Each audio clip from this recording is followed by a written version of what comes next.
Welcome back, everybody. Today I wanted to do a quick video addressing a question that I've gotten a ton of times, probably literally over 1,000 times at this point. So we're going to do a video and address it and walk you through while we're out here at the range. I just finished shooting these guns to try to make sure my opinion was valid, and I kind of validated it there. So we have our Glock 45, which is this model here, the black one, and the Glock 19X here. And people are asking which one should you get. Okay, so there are some differences. There are a lot of similarities though. First off, we'll go over the 19X. 19X comes with night sights standard from the factory. The 45 does not. It offers the standard Glock polymer sights, and then it also has the Magwell agent option for night sights. The pros there is that, of course, the Magwell agents are excellent sights. They have the serrated rear, bright orange front to draw your eye in, really in any lighting condition. They're some of the best all-around sights out there, in my opinion, unless you're cross-eye dominant.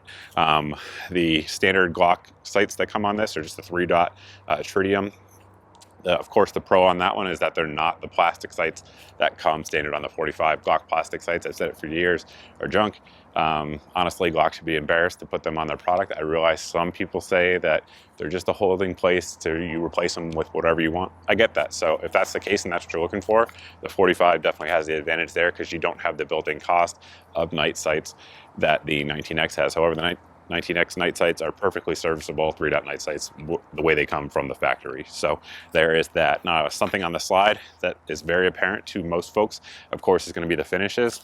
This one has a diamond-like finish on the Glock 45. It's a very durable, very corrosion-resistant finish. I know there's been some debate out there on the internet on that. However, DLC has been around a while for tooling and things like that, and it's got a good reputation. I have faith that this will be a very, very corrosion resistant finish. This one here, of course, is our FDE finish. Number one, it looks cool. Probably is going to show a little bit more wear than the black one, just in a similar amount of time. I know my two do, and they have similar round counts. However, and it's cool. We all know that, right? And then the Glock 45 also has the forward serrations. I know there's some folks that really geek out about that. And if that's the case, then the 45 is the answer because the 19X doesn't have them. So looking at the frame, there's also some differences. The biggest ones here are going to be on the 19X. 19X doesn't work with one magazine that Glock produces. It's the Gen 5 17 round magazine that comes standard with the 45. This is it right here. And as you'll see, I try to insert it. It will not seat, and that's because of the lip right there that comes out the front. What that's for is on every other Glock pistol besides the 19X, it allows you to get a little bit more of a purchase on it and strip and rip it. Should you get a double feed, it just gives you a little bit more leverage on it there. However, the 19X, due to the little forward portion that comes down and then the actual lanyard loop there on the rear, it doesn't allow for it. The lanyard loop would allow for it. It's just that piece up front. Now, what I like about that piece up front is it's sort of like a Magwell in some regard, in that you'll hit it when you're going for a reload, and it will drive the magazine home. It aids in reloading, in my opinion.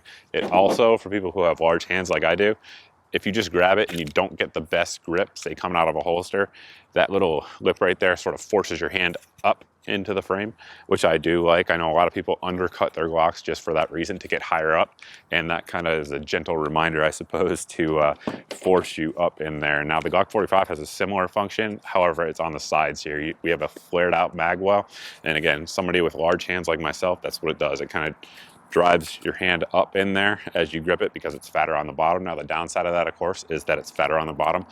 So if you're carrying it concealed, it may print a little bit more. I know it doesn't look like much, and it's not. However, when you're carrying, every little bit really does matter. The pro of it, again, in addition to driving your hand up, is that you have a wider magwell as well, aiding in reloads. It does not have that stupid little cutout that the early Gen 5 Glocks had. I thought I had one here, but I don't.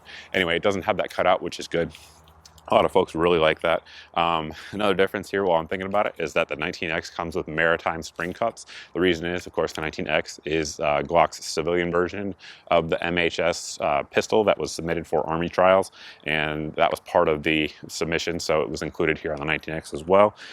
Not present on the 45 maritime spring cups. Do they matter? Probably not. But I know some folks, if you're out there and you plan on doing like dive operations or like invading a beach or something, then it might be a big deal. But just pointing that out because it is something folks always talk about. 19X also comes with two 19-round mags like we have here with the factory extension, and then it comes with a 17-round flush fit magazine. And just to clarify on that, all other Glock mags will fit in this gun. So for instance, we have a Gen 4 Glock mag. This one actually even has the Vickers base plate and it still fits. And we have a 17-round Magpul mag, it still fits just fine. It's just that one Gen 5 17-rounder that will not fit. So that is something to consider. The Gen 5 45 is going to come with three 17-round mags. Both are going to come with the backstrap kit. So if you want to add additional width to your frame, you can do so. And pricing is a little bit different as well. So most places, the 45 is going to be listed around, I think, like 540, 550 with the plastic sights, and then with the Magwell sights, it's going to be like 620 to 640. This one was sent out for the review process by GT distributors, so I appreciate that. And then our 19X here was sent out by the folks over at Brownell, so I appreciate that as well. However, the 19X price-wise, again, because it really only comes in one configuration with the night sights, is generally going to be right around $599. Now, if you guys follow me over on Facebook, I post deals for this one, but for both of these pistols actually very frequently. So a lot of times with coupon codes and stuff like that, you can get them for cheaper. So if you're not following me, I urge you to do so. But those are the differences, guys. I can't tell you which one to get. I can only tell you those are the differences. It's not a lot. Both of them shoot extremely well. Like, for those of you that didn't watch my original video on each of these, the thing that I really like about both pistols that I didn't think I was going to like at all when they first came out is the short slide there, the 19 length slide and the 17 length grip. What it does is it gives you a full purchase on the gun when you're firing, and then you have less reciprocating mass coming back. And it really is a soft shooting gun, and it's very quick to get your sight picture reacquired when firing it rapidly. This one here, for those asking, so I'm sure somebody will, has a set of night vision sights on there. That's actually a good point as well. Both of these are Gen 5 guns, so when you actually are picking up sights for them, make sure you pick up the actual Gen 5 sights because they are a different dimension than Gens 1 through 4 in terms of height. Now, I actually tested the theory with my 19, and at 25 yards, I only noticed the difference of 1.5 inches with 125 grain Minuteman munitions, so I'm not sure it's a huge deal, but it's just something to point out there as well. I think I've rambled long enough. If you guys have any questions, by all means, post down below in the comments section. If you have a question that you actually want answered 100%, go over to my Facebook page that I mentioned earlier. I do answer all of my comments over there. And in my inbox, I get a couple thousand a day, but I still respond to all of them. So that's pretty much it, guys. The mosquitoes are starting to come out. We're going to end the video there. Thank you very much for watching. I truly appreciate it. Hopefully, it answered your questions, and I hope to see all of you in the next video. We got those extendos, homie. Problems are about to be solved.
That's the dual wield.